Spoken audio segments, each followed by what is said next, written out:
At the port of Balboa in Panama, freight containers are stacked high as always. But this is not a normal day here at the Pacific Gateway to the Panama Canal.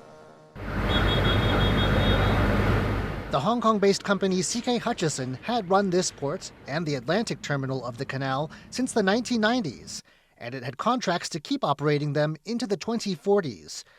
But not anymore.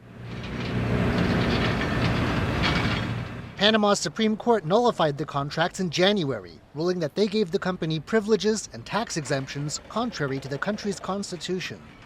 And Panama has taken the ports back. China is fuming and warned Panama Tuesday there will be, quote, heavy prices. In time, there may really be repercussions. CK Hutchison has entered into arbitration with Panama in line with the rules of the International Chamber of Commerce. But Panama's president says canceling the contracts is in his country's national interests and has vowed that no one company will ever get exclusive contracts to run the ports again. En este contrato, hoy inexistente, Under this contract, now no longer in force, the country was subjected for decades to a lack of transparency, both in terms of proper disclosure and access to sensitive and complex documentation that, during this administration, was never in the hands of the Panama Maritime Authority, despite formal requests for information.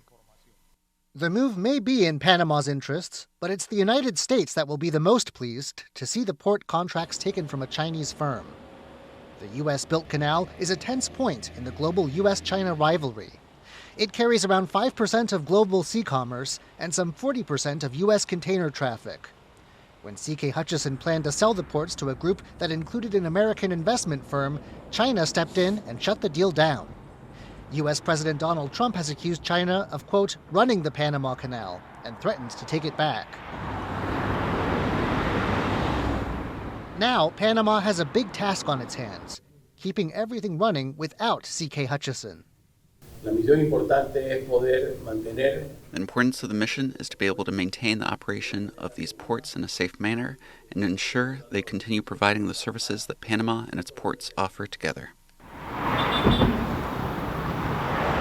And there's a plan for that. Panama has already announced it's giving temporary administration of the port terminals to a subsidiary of Danish group A.P. Møller-Mærsk. The hope is to keep the ports open and secure the jobs they bring until the country decides on a new contract. Still, the legal battle may just be beginning.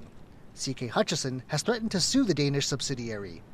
And there's also the question of what China might do, as it promises to back its business's interests. Fuhua Hong and John Van Trieste for TaiwanPlus.